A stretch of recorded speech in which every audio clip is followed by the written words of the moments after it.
कि एक defence aspirant को अपनी physical health and mental health दोनों पे काम करना चाहिए कि नेशनल डिफेंस एकेडमी को ज्वाइन करने के लिए क्या फिजिकल स्टैंडर्ड्स चाहिए, कि क्या एनडीए में कोई फिजिकल टेस्ट होता है। चलिए आज इस वीडियो में बात करते हैं फिजिकल हेल्थ की।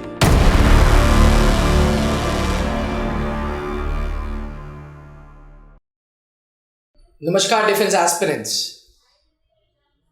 कैप्टन एसके सिंह सर जो कि जीटीओ एक्सपर्ट हैं, अक्सर वीडियोस में बोलते हैं कि एक डिफेंस एस्पिरेंट को अपनी physical health and mental health दोनों पे काम करना चाहिए।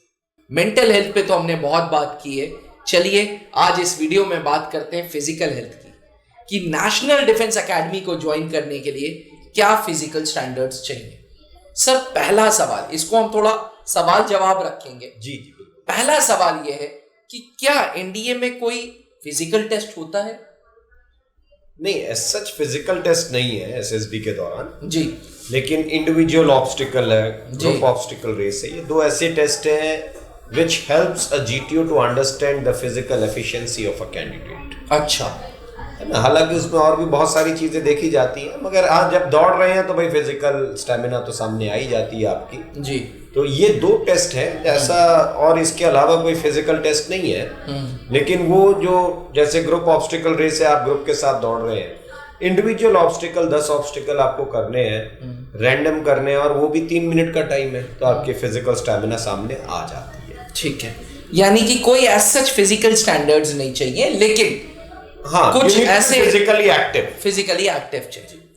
तो ये भ्रम हम अपने कैंडिडेट्स के दिमाग से हटा दें कि एनडीए ज्वाइन करने के लिए कुछ दौड़ करनी पड़ेगी या कोई लॉन्ग जंप करना पड़ेगा या कोई हाई जंप। नहीं, लॉन्ग जंप हाई जंप वाला नहीं है, ये कोई जवान भर्ती नहीं है।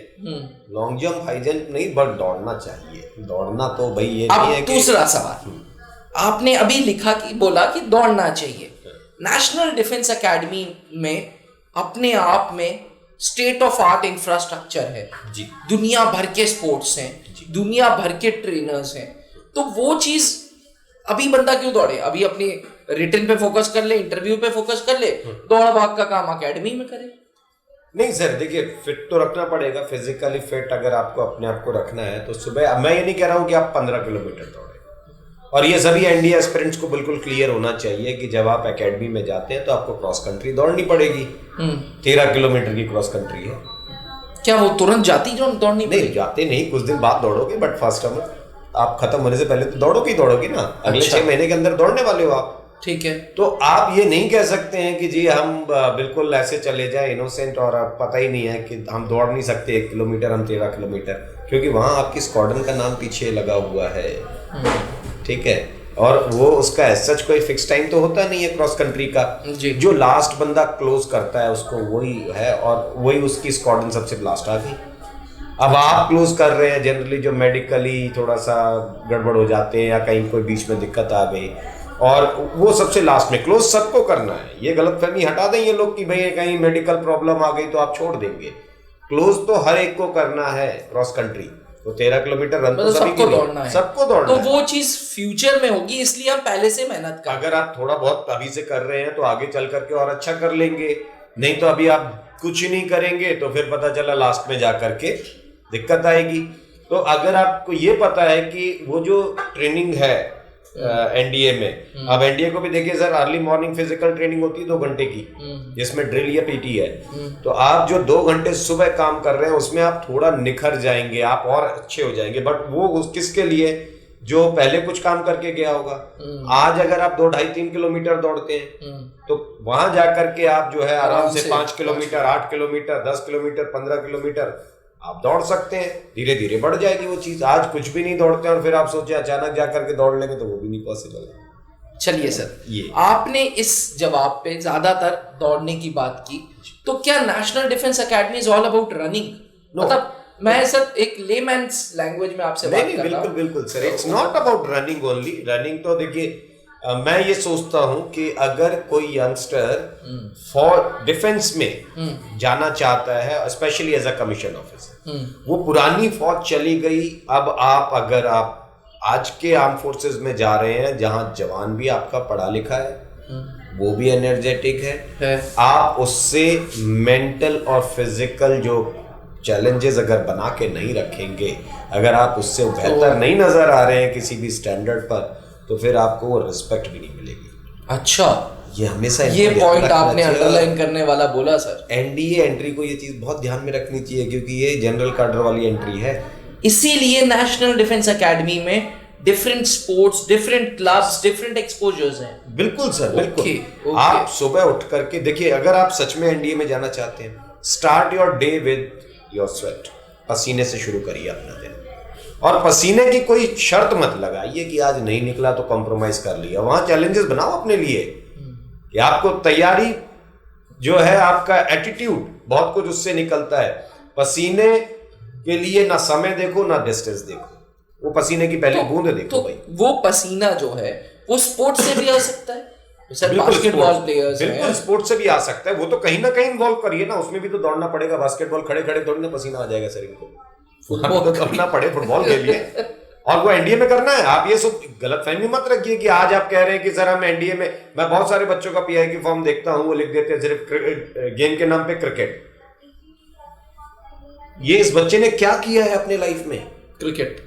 वो भी भाई प्रोफेशनल प्लेयर तो है नहीं। अगर प्रोफेशनल प्लेयर होता क्रिकेट का तो फौज में क्यों आ रहा होता, है ना? और या फिर वो अपने उस मुकाम को टच कर जाएगा। अनिल कुंबले साहब थे, एसएसबी में 2 बार आए, वो रादर फौजी बनना चाहते थे। इंजीनियरिंग के बाद जबलगढ़ श्रीनाथ वो आना चाहते थे, राहुल द्रविड़ वो आना चाहते थे, है ना? ये सब आर्मी ऑफिसर्स बनना चाहते थे। बट ये अगर नहीं किए तो वो प्रोफेशनल लेवल पर इतना खेलते थे कि देखिए इंडिया में बहुत नाम कमा लिया। या तो आप उस लेवल पर खेलते हो तो बात हो थोड़ा सा ओके, बट फिर ये भी ध्यान रखिए कि टीम गेम होना चाहिए। आपका क्रिकेट जो है वो क्रिकेट प्योर टीम गेम नहीं माना जाता है। अगर एक बंदा बैट्समैन अगर बैटिंग कर रहा है तो 9 जो है वो 2 लोग यहाँ पर है ना क्रीज पर, तो 9 लोग वहां बैठे हुए हैं, 1.5 घंटे तक बैठे रहोगे, इसको टीम गेम कैसे बोलोगे आप, है ना? यहां तक भी मेरे को क्लियर हो गया आपकी बात कि अगर वो एक एनडीए एस्पिरेंट है तो उसकी दिन की शुरुआत शुड स्टार्ट विद पसीना। बिल्कुल सर, पहली बूंद अपने पसीने की देखो, तब चेहरे पे मुस्कुराहट आनी चाहिए कि हाँ यार आज का दिन शुरू हुआ है। वो 2.5 की जगह 3 किलोमीटर में आएगी, 15 की जगह 20 मिनट बाद आएगी। जब आएगी तब खुशी आनी चाहिए आपके चेहरे पर, और तब आपको एहसास होना चाहिए। आंख खोलने से नहीं जगता कोई, वो पहली बूंद देखने के बाद सोचो कि आज मेरा दिन शुरू हुआ है। क्या बात है सर, एटीट्यूड होना चाहिए। वाह वाह वाह, सच में मतलब आपके थॉट्स इतने सही हैं, इसीलिए आपके साथ वीडियो में मेरे को मजा आता है। मुझे पता है कि आपको क्लास के बीच से मुझे उठाना पड़ता है, लेकिन स्टिल सर एक आखिरी सवाल। क्लास 7th में भी हमारे पास बच्चे आते हैं, कहते हैं कि जी एनडीए की तैयारी करनी है, पेरेंट्स आते हैं मेरे बच्चे को जी। क्लास 10th के बाद भी आते हैं, क्लास 12th के बाद भी आते हैं। 6ठी का लेवल अलग है, 10वीं का लेवल अलग है, 12वीं का लेवल अलग है। क्या इन तीनों के फिजिकल जो एक्सरसाइजेस का रूटीन है वो भी अलग होना चाहिए या सेम होना चाहिए? बिल्कुल अलग होना चाहिए। तीनों बच्चों का अलग अलग स्टैंडर्ड है जी। आप अगर किसी चीज को जरूरत से ज्यादा दबाव डाल देंगे तो वो दब जाएगी जी, फिर वो निखर नहीं पाएगी। ये निखरने की प्रैक्टिस है, ना कि दबाने की प्रैक्टिस है। आपको कोई दबा नहीं रहा है, आपको निखारा जा रहा है, आपको पॉलिश किया जा रहा है। तो आपकी बॉडी जितना सह सकती है उतना करना चाहिए। बट ये नहीं कि सहने के लिए आप कहो कि नहीं जी हमारे तो बिल्कुल सह नहीं सकती है, तो हम तो 100 मीटर वो भी पैदल चल करके करेंगे काम, तो ये थोड़ी ना होने वाला है। थोड़ा तो अपने आप को संभालिए। आपको फील्ड गेम्स खेलने पड़ेंगे एनडीए में जाकर के, वहां कोई एक्सक्यूज नहीं है। There you need to play football, volleyball, basketball, field hockey, boxing, then what you call squash. तो बहुत सारे गेम्स ऐसे हैं जो आपको वहां खेलने पड़ेंगे जा करके। तो आप ये कैसे कह देंगे कि भाई आप कर नहीं सकते हैं या कुछ नहीं कर सकते? जो बिल्कुल नहीं दौड़ रहा है वो गेम भी नहीं खेल पाएगा, है ना? तो थैंक यू। मैं कहूंगा दौड़ते भी रहिए, और शाम को 1 घंटा कोई इनमें से बास्केटबॉल, फुटबॉल या आप वॉलीबॉल, कोई भी टीम स्पोर्ट्स खेलते हैं जिसमें आप आधे 1 घंटे तक 100% इंगेज्ड रहे, ऐसा कोई टीम। तो ये चाहिए फिजिकल स्टैंडर्ड्स, बस इतना करेंगे। एस्पिरेंट्स मिथ है, मिथ कि जी 2 किलोमीटर दौड़ो, 5 किलोमीटर दौड़ो, 10 किलोमीटर दौड़ो अगर एनडीए जाना है, सब मिथ है। ये है सही अप्रोच, क्योंकि नेशनल डिफेंस एकेडमी में आप अपने साथ एक स्क्वाडन का नाम ले रहे हो, एक परिवार का नाम ले रहे हो। उस परिवार के लिए आप स्पोर्ट्स खेलोगे, उस परिवार के लिए आप मेडल्स जीतोगे, उस परिवार के लिए आप दौड़ोगे। जब वहां दौड़ना ही है तो अभी से क्यों नहीं? कोई निश्चित नहीं है कि इतना ही करो, पर जैसे कि सर ने कहा, बहुत सरल भाषा में कही कि दिन की शुरुआत पसीने से होनी चाहिए। अगर पसीना है तो दिन अच्छा जाएगा। इसी के साथ एस्पिरेंट्स, आशा करता हूं कि आपको वीडियो पसंद आई हो। त्रिशूल डिफेंस एकेडमी पिछले 20 सालों से नेशनल डिफेंस एकेडमी की तैयारी कराता आ रहा है। आज हमारे 650 से ज्यादा अधिकारी एनडीए के थ्रू पास होके आर्मी, एयरफोर्स, नेवी में up to the rank of wing commanders, colonels serve कर रहे हैं। अगर आपका भी सपना नेशनल डिफेंस एकेडमी पहुंचना है तो आज ही त्रिशूल डिफेंस एकेडमी ज्वाइन करें।